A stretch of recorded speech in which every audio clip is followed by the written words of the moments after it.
ఇగో ఆదాబ్ హైదరాబాద్లో కేటీఆర్ అరెస్టు తప్పదా అంటూ ఎవనిదిరా కుట్ర ఏంది ఆ కుట్ర అంటూ స్వరం పెంచిన కేటీఆర్. ఎవందిరా కుట్ర ఏందా కుట్ర, నీకు ఓటేసిన పాపానికి వారి భూములను కాజేయాలనుకోవడం కుట్ర కాదా? నీ అల్లుని కోసమో అన్న కోసమో రైతన్న నోట్లో మట్టి కొట్టడం కుట్ర కాదా? గత 9 నెలలుగా రైతుల జీవితాలను రోడ్డుకి ఇడవడం కుట్ర కాదా? నీ ప్రైవేట్ సైన్యంతో తండ్రిని కొడుక్కి, బిడ్డను తల్లికి, భార్యను భర్తకి దూరం చేయడం ఎవరి కుట్ర? పేద లంబాడా రైతులను బూతులు తిట్టి బెదిరించింది ఎవరి కుట్ర? ఎవని కోసం కుట్ర?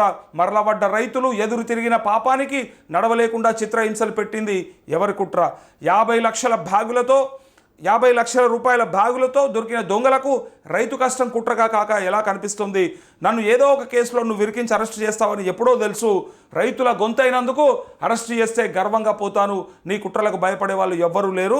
చేసుకో అరెస్ట్ రేవంత్ రెడ్డి, చూద్దువు కానీ నిజానికి ఉన్న దమ్మేంటో అంటూ సీఎం రేవంత్ రెడ్డిపై కేటీఆర్ ట్విట్టర్ ద్వారా విమర్శలు చేశారంటూ ఇది వార్త.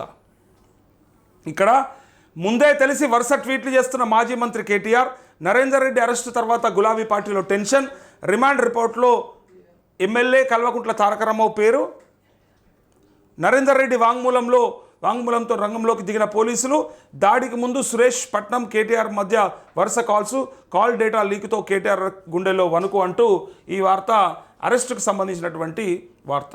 అదే కుట్ర అసలు ఎవందిరా కుట్ర, ఎవడు చేసిండ్రా బై కుట్ర, ఏం కేసు ఉన్నది ఉంటే పెట్టుకో, నాకు తెలుసు నువ్వు అధికారంలోకి వచ్చిన వెంటనే నన్ను ఎట్లయినా సరే నువ్వు అరెస్ట్ చేస్తావని నేను అనుకుంటా ఉన్నా, అదే జరుగుతుంది.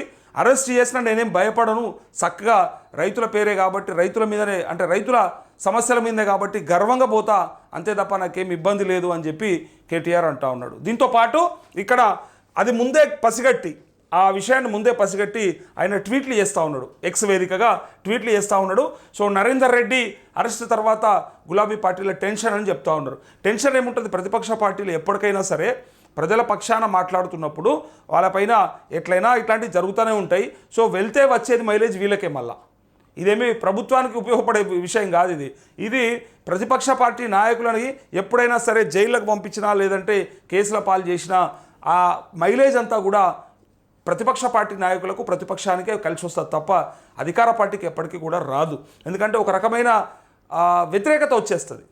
అది ఎట్లా ఉంటుందంటే, అరే రైతుల పక్షాన్నే కదా మాట్లాడింది, వాళ్ళ పార్టీ కోసం కాదు కదా, వాళ్ళ సొంతానికి కాదు కదా అని అంటారు. వెనకాల ఎన్నన్నా ఉండొచ్చు, లోపల ఏ రకమైనటువంటి కుట్రైనా ఉండొచ్చు, లేదా ఆ పార్టీ యొక్క కొంత చూపించుకోవాలి, మా డెవలప్మెంట్ చూడాలి, లేదంటే ఇంకా మేము చేస్తున్నటువంటి కార్యక్రమాల ద్వారా ప్రజలకు చేరువ కావాలనే ఆలోచన అయినా అయి ఉండొచ్చు.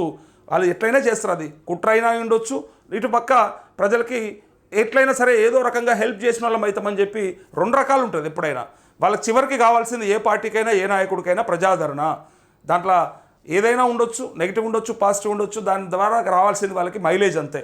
సో ఆ పార్టీలు ఎప్పుడైనా కూడా మైలేజ్ చూసుకుంటాయి. అదే మైలేజ్ కోసం ప్రయత్నం చేసి ఉండొచ్చు కాక. అయితే ఇక్కడ రిమాండ్ రిపోర్ట్లో ఎమ్మెల్యే కల్వకుంట్ల తారక రామారావు పేరు, కేటీఆర్ పేరు రిమాండ్ రిపోర్ట్లోకి వచ్చేసింది. అయితే ఇక్కడ ఒక విషయం చెప్పాలి, మెజిస్ట్రేట్ ముందు హాజరుపరిచేటప్పుడు 10 నిమిషాల ముందే రిమాండ్ రిపోర్ట్లో సంతకం తీసుకున్నారట పోలీసు వాళ్ళు. ఎవరి దగ్గర? మాజీ ఎమ్మెల్యే పట్నం నరేందర్ రెడ్డి దగ్గర.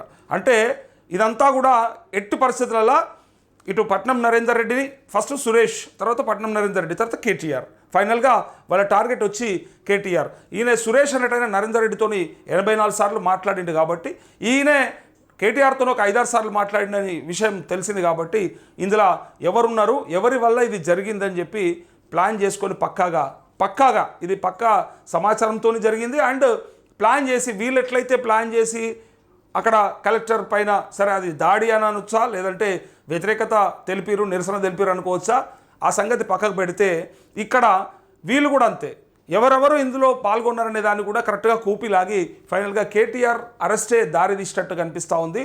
సో ఇక్కడ కనిపించేది ఆ వాంగ్మూలంలో ఆయన పేరుంది కాబట్టి.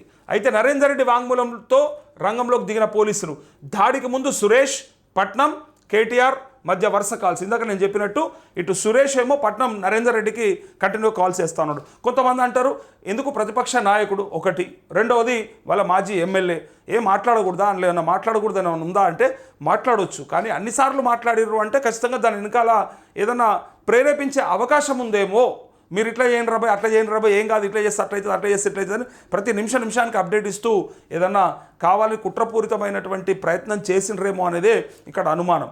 మాట్లాడకూడదని ఎక్కడ లేదు, రాజ్యాంగంలో ఏం రాసి పెట్టలేదు. 84 సార్లు కాకపోతే 100 సార్లు మాట్లాడు, కానీ ఏ విషయం పైన మాట్లాడుతా ఉన్నావు అన్నిసార్లు కాల్ చేసే అవసరం ఏమొచ్చింది, అండ్ అక్కడ జరిగిన సంభాషణ ఏంటిది, అది ఇంపార్టెంట్ అవుతుంది. సో దానివల్ల ఆ మధ్యలో జరిగిన కాల్స్ ఏవైతే ఉన్నాయో అది కొంత అనుమానంగా కనిపెడతా ఉంది. అందుకే ఇక వాంగ్మూలంలో మాత్రం ఆయన రిమాండ్ రిపోర్ట్లో బలవంతంగానే సంతకం పెట్టించినట్టుగా, ఆయన ఏం బలవంతంగా పెట్టాడు, చిన్నపిల్లగాడు కాదు, అయినప్పటికీ కూడా ఫోర్స్గానే ఒత్తిడితోనే పెట్టిండు అనే దాన్ని బయటికి తీసుకొస్తా ఉన్నారు బీఆర్ఎస్ పార్టీ వాళ్ళు.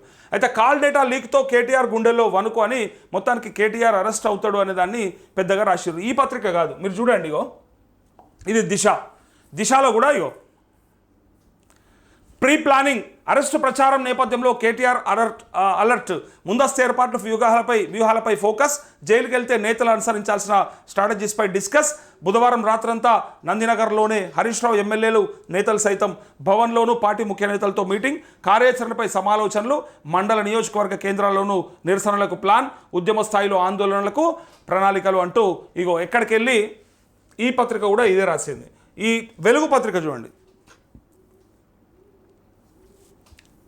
ఇక్కడ కూడా ఎవనిదిరా కుట్ర, లగచర్ల ఘటనపై ట్విట్టర్లో సీఎం రేవంత్పై రెచ్చిపోయిన కేటీఆర్ అంటూ ఇది కూడా అరెస్ట్ చేసుకో అని చెప్పి ఇక్కడ కూడా అరెస్టుకు సంబంధించిన అంశమే చూడండి. మొత్తం రాజకీయ రంగు పులుముకుంది ఉద్యమం మొత్తం. ఏ ఉద్యమము? ఆడ రైతుల ఉద్యమం, రైతుల నిరసన, ఆ కార్యక్రమం ఏదైతే ఉందో పూర్తిగా పార్టీలకే సంబంధం అన్నట్టు అయిపోయింది. మధ్యలో రైతులను ఆగం చేసిర్రు. ఇందులో ఆదాబులు అట్లే రాసిర్రు. ఈనాడులో చూద్దాం, ఇగో ఒక్కసారి కాదు 100 సార్లు అయినా జైలు కోత. ఆల్మోస్ట్ అన్ని పత్రికలలో అదే రాస్తూ, ఇక నమస్తే తెలంగాణ అయితే వాళ్ళ సొంత పత్రికనే, అందులో రాసుకురో కూడా చూద్దాం.